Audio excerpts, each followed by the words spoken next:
Coming up, I am going to give you all of my reactions from taking a scouting trip down to Piscataway, New Jersey to go see Braden Smith and Purdue take on Rutgers. And then we're going to preview the Jimmy V Classic next week. That is coming up next.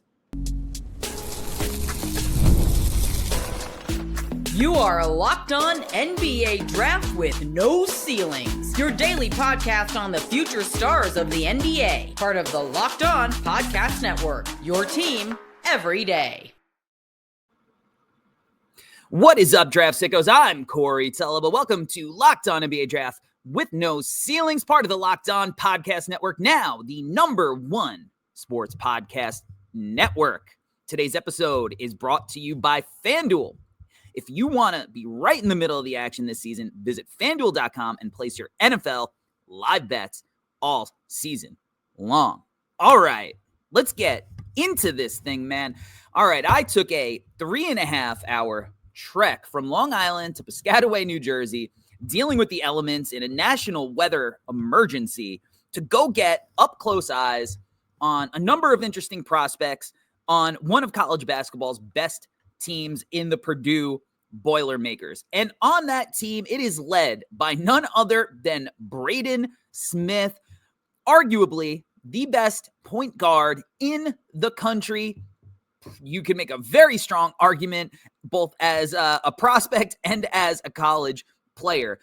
I've gotten a chance to see Braden Smith multiple times throughout the years. And every time I see him, he impresses me so much, because when people talk about, like, you don't see point guard play anymore, like, they're talking about a guy who plays like this. Now, let's get a few things clear with Braden Smith.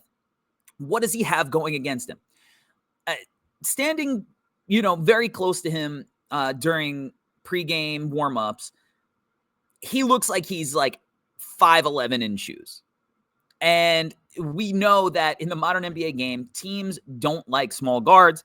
They like these big jumbo initiators. It's almost like if you're not 6'4" as a point guard, you are looked at as a smaller guard, rightly or wrongly. And Braden Smith is a small guard.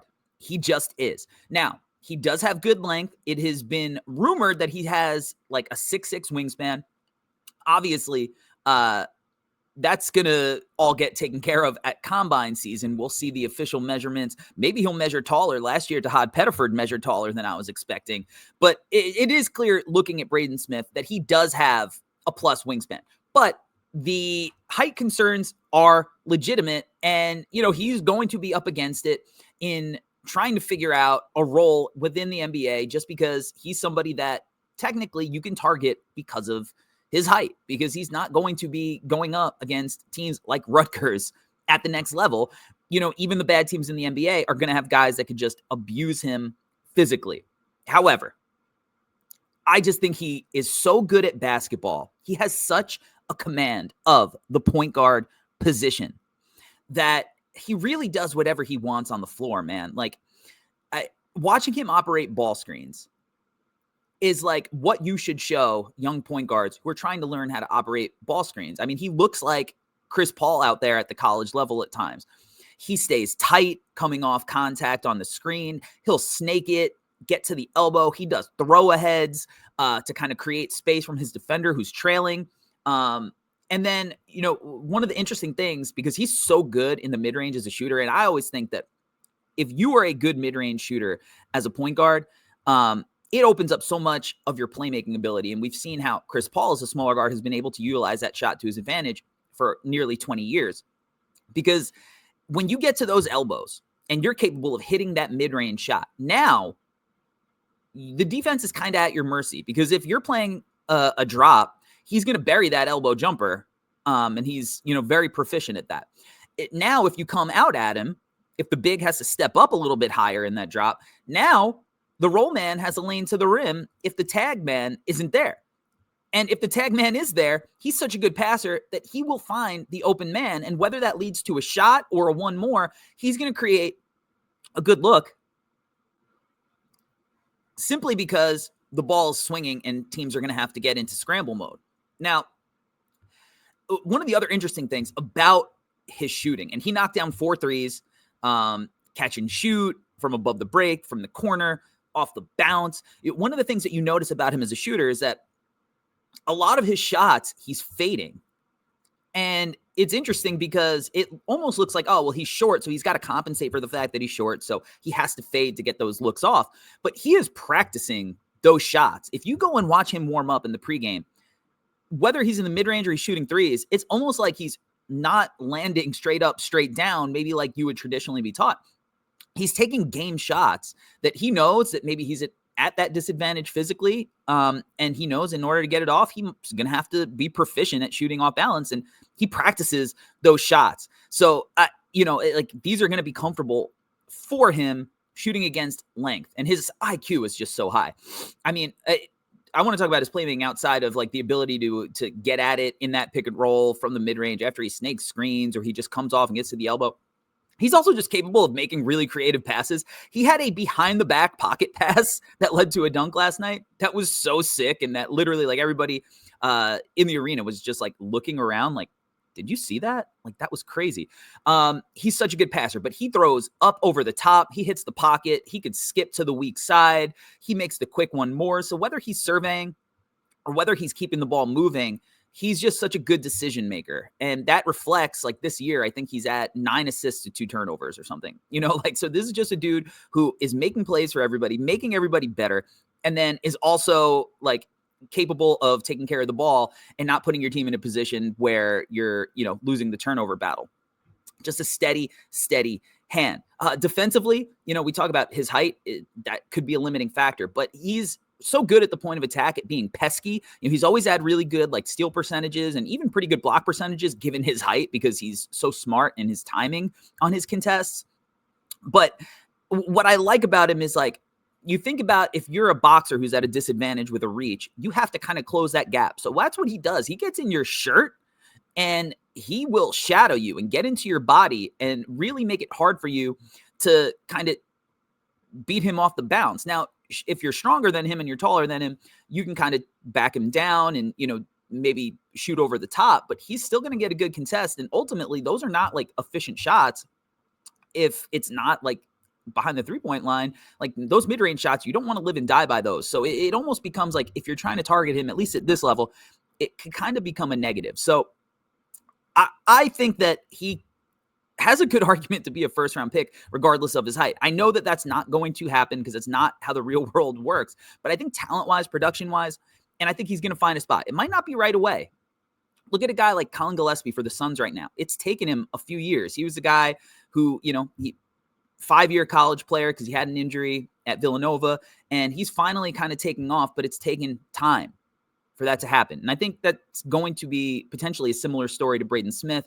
Ryan Nembhard's having success as a smaller guard right away. So, like, there are paths and avenues to playing time early for Braden Smith. And if not, I think a couple of years, like, and at the very least, like, this is a guy who you want in your program because even if he could run your G League team and make any of your other prospects better in the process, to me, that is going to be a win. But he's also an incredible leader. I mean, he hypes guys up. He leads by example.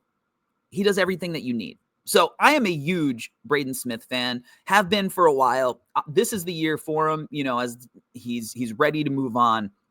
And I think he's ready to lead Purdue deep on a run because I think that team has really interesting pieces. And it's going to be exciting for sure. So Braden Smith is the man, but he is not the only prospect on that Purdue team, nor have we talked on and touched on the Rutgers guys. We are going to do that after the break.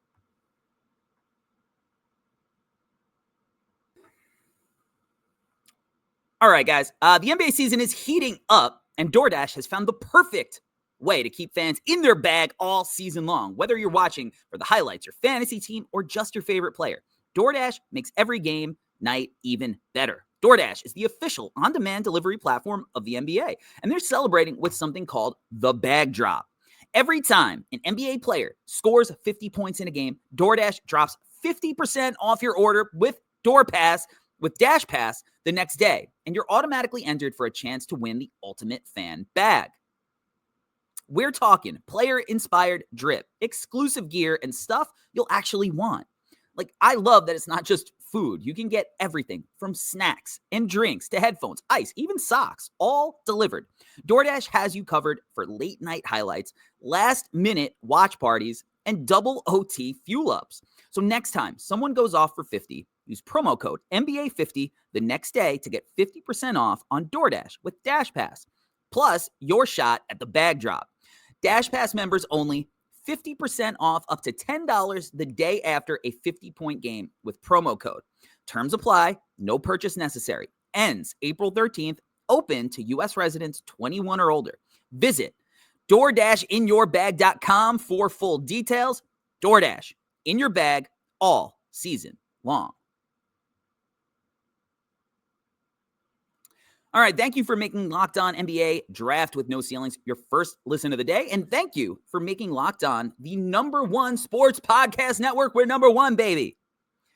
All right, let's touch on some of the other intriguing prospects on Purdue. And I am starting with Daniel Jacobson, the footer from Purdue, the Zach Edey successor, just a gigantic human being. And actually not like super, super skinny. He's not like a behemoth like Zach Edey, but he's not like thin like Chet Holmgren either. Now, he's not as mobile as a Chet Holmgren as well, but I really think that if he wanted to, he would be draftable this year. I think that the money is probably going to be too big to pass on going back to college, but I think he's draftable this year. And this is a guy, he's been on the radar, Team USA, stuff like that coming up through the years. He's a sophomore now. He played 2 games last year, but he's playing limited minutes for this Purdue team, that has Oscar Clough in front of him. And, honestly, I think he should get the majority of the center minutes. When he's out there, you just feel his presence, man. Like, he only got credited for 2 blocks last night in his 13 minutes, but it felt like he had more. He makes things hard around the rim. Like, not only is he a rim protector, but he is a rim deterrent. I think he's got good timing. And even when he gets beat, he does have like the recovery tools to, get back into the play and make a play on the ball. He could definitely be an awkward mover at times. Like, his feet almost have to like boot up sometimes. But when you're that tall and you're that young, I think that's just getting used to your body. And he's definitely a drop big. Like, he's not like super duper mobile. He's not going to be switching out on the perimeter, but like in that drop with his size and his length, like that's going to be fine. Offensively, he's a major like vertical spacing lob threat. You could throw the ball up to him. He's going to finish. You're not going to really give him the ball on the block and make him go to work necessarily, but like he's got good touch on the block. He could step out and knock down threes, and he's got pretty good touch there. Like, he hits free throws. Yeah, I think that he's a guy, and he might not have the minutes there this year with some of the vets in front of him, but he's a real NBA prospect. When you're that big, and he sets good screens. He set a couple of really, really good screens last night that impressed me. So I'm a big fan. Some other guys, Omer Mayer came over from Israel. Now, he's not going to be a this year guy. Albert and I did a full episode on his game in the preseason because we liked him, from the FIBA tournaments throughout the years, but then we got to see him at the Nike Hoop Summit. So he's always been somebody who's been intriguing to us. And, look, when you're playing behind Braden Smith, and sometimes he's playing next to him, you're not going to get the kind of opportunity to get your game off necessarily. You got to wait your turn. And I think that, he's going to be the successor, and he's the perfect guy to step in because he can get buckets. And he's a really, really good passer. He's a super ground-bound dude, so he's not going to be punching on anybody. He's below the rim, but he's strong. He's stocky. And like Braden Smith, and I think Braden Smith is, getting to learn from him is good for his game. Because like Braden Smith, he's also in the pregame warmups. He's doing the little, footwork stuff in the paint into like the faders. He's not as short as Braden Smith. I think he measured at 6'3" at the Nike Hoop Summit, and he definitely looks it. And he's also a fire hydrant. Like, this dude is built. His legs are tree trunks. But he's going to be a guy that is going to be a future prospect, not a this year prospect, but in my mind, an NBA prospect for sure. So I like Omer Mayer outside of Jacobson as well. Trey Coleman-Wren, he's not my cup of tea. I struggle to see it. He's so like floater reliant and push shot reliant. He's like undersized for ultimately like more of like stuck between the 4 and the 5 kind of player.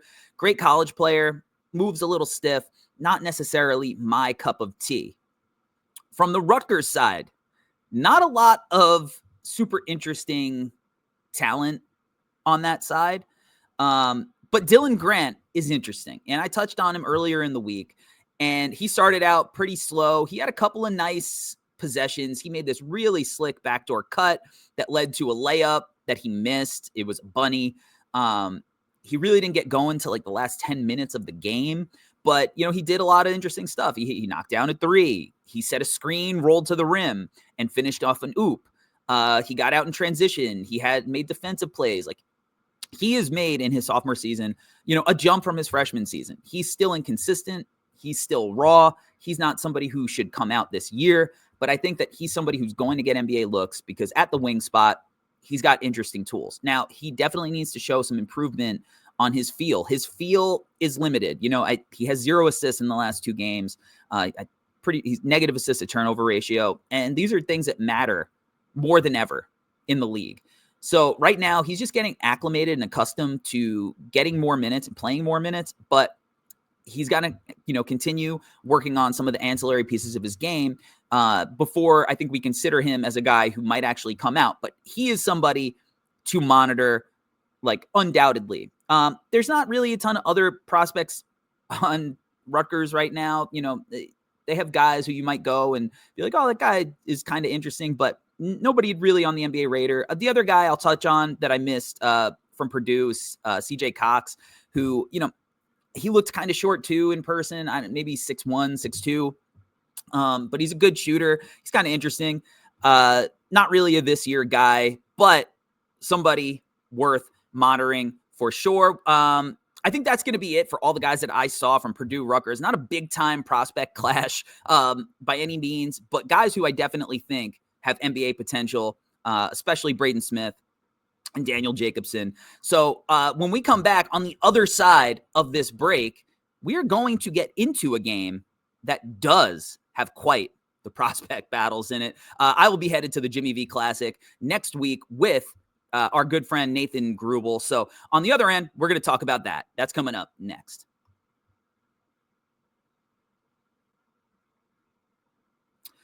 NFL Sundays move fast. One big play, and suddenly everything feels different. That's what makes live betting with FanDuel so exciting. You're not just watching the game, you're reacting to it in real time. With FanDuel, you can place bets as the action unfolds. Every drive, every momentum swing, every highlight moment. Live betting is best when the game starts to shift. A receiver gets hot, a defense tightens up, or the momentum flips after a turnover. FanDuel lets you jump into the moment. Live spreads and money lines adjust instantly. Player props update as guys heat up. You can bet next touchdown scorers, drive results, totals, and more. It keeps you locked in to every snap, every drive, every possibility. So if you want to be right in the middle of the action this season, visit FanDuel.com and place your NFL live bets all season long. FanDuel, the game moves fast, and so can you.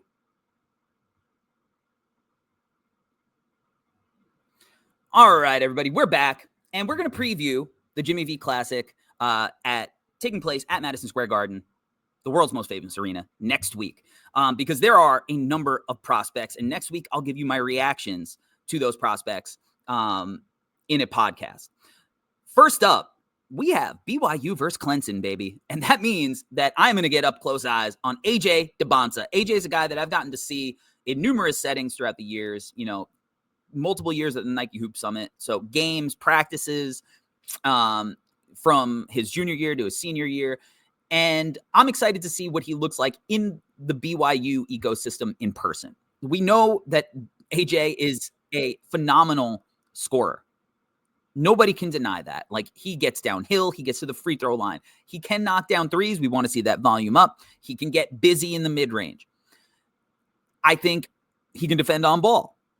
Where the questions start to add up are, is he going to be somebody who makes his teammates better, that can leverage his scoring gravity to make everybody better, because that's what the best scorers do. When he gets comped to T-Mac, that's what's missing. T-Mac was an incredible passer for his size at that time. Nowadays, he wouldn't be averaging 5 or 6 assists per game. They'd make him the point guard. They'd let him rock. He'd be playing with pace, and he'd be up at like the 8 range, in my opinion. AJ's not that. And I think AJ's a capable passer. Like, I think he's talented enough to have some like really intriguing playmaking flashes, but it's not his first instinct. His first instinct is to go get a bucket. And the first instinct should be to what is the best shot. And that's what he needs to learn. Then defensively, there is some off-ball stuff that he needs to work out, because we want to see him be more disruptive. Somebody with his athletic and his physical tools really needs to be more disruptive than he is. And that's been the case going back to high school. He's competitive on the ball. He's versatile on the ball. He can guard up and down the spectrum, but ultimately, like, he's not as disruptive as you would like him to be. Still, I don't think he's going to be a negative on that end. I think he's a hard worker. I think he's going to learn. But if he wants to, in my opinion, get into the conversation with Darren and Boozer, he needs to show much more from a playmaking perspective, because he's as talented, but is his game as easy to envision playing winning brand of basketball at the next level? That is the question with AJ Debonsa. On the Clemson side, you have RJ Godfrey, who's pretty interesting. He's had a great start to the year, but he's like a 6'7", almost like 4'5" tweener. Very back to the basket heavy, very bruiser heavy, but he's a pretty good passer, and he's a versatile defender. So he's somebody in that matchup on the Clemson side who's not loaded with prospects. That's like a deeper cut guy. But it's a doubleheader, folks. So we're not just getting BYU versus Clemson at the Jimmy V Classic. We are getting Florida versus UConn. Now, I've seen UConn already live this year. I broke it down earlier in the week. But with time is opportunity. And I got to see Braylon Mullins' debut. He played limited minutes, and, he only knocked down one shot. But he went off against Kansas. And that is the player that I'm excited to see. I'm looking to see if he can carry that momentum forward on this stage. Terrace Reed is going to be healthier. We'll see Alex Caravan again, Solo Ball, Malachi Smith, a lot of interesting guys on that UConn side. On the Florida side, Thomas Haug is the guy I'm most interested to see. I think he's a potential lottery pick. He is doing everything he can to keep this Florida team competitive when their ancillary pieces, and I know it's a transition year, are just not living up to the hype. And from Alex Condon to that backcourt, Boogie Fland and Xavier Lee, they cannot buy a bucket right now. They've just been so inefficient in every area that it's tough to put them on a board right now. Xavier Lee, I think, shooting like 30-20. Boogie Fland's not shooting much better. Like, they're both, it's a disaster. They can't get any efficient offense. They have to figure that out. I think the numbers are going to flip at some point, just law of averages. But right now, they both look like they can't fill the shoes of the NBA players that Florida lost last year. And they were big shoes to fill. Obviously, Florida was the national champion, but they got to do a better job. I need more from Alex Condon, because Haug is just on an island, man. He's bringing it every single night. I love that dude's passion, and we covered him in a preseason podcast, Albert and I. And, we'll cover him again more in depth at a certain point. But he rebounds, he gets to the free throw line. The shot hasn't been as consistent as it was last year, but I think that was something that, was possibly to be expected, especially with the struggling guard play. He offensive rebounds, he defends, he plays with passion. That's the guy on this Florida team. But maybe this is the game where everybody turns it around on a big stage. Who knows? It's going to be interesting. I'm excited to see it. Nothing like basketball at the Garden. And this is a big-time doubleheader. Again, I'll be out there with Nathan Grubel, Draft Deeper. I'm sure he'll share his reactions on the pod as well. But until then, thank you for making Locked On your first listen every day. For your second listen, go find Locked On Fantasy Basketball. Josh Lloyd hosts the #1 fantasy basketball podcast, giving you daily tips and helping you win your league, all while making you a smarter NBA fan. So find Locked On Fantasy Basketball on YouTube or wherever you listen to podcasts. Part of the Locked On Podcast Network. Your team every day. My name is Corey Tulaba. This is No Ceilings. This is Locked On. I will see you next week. Thank you for listening. Until that time, we're out. Peace.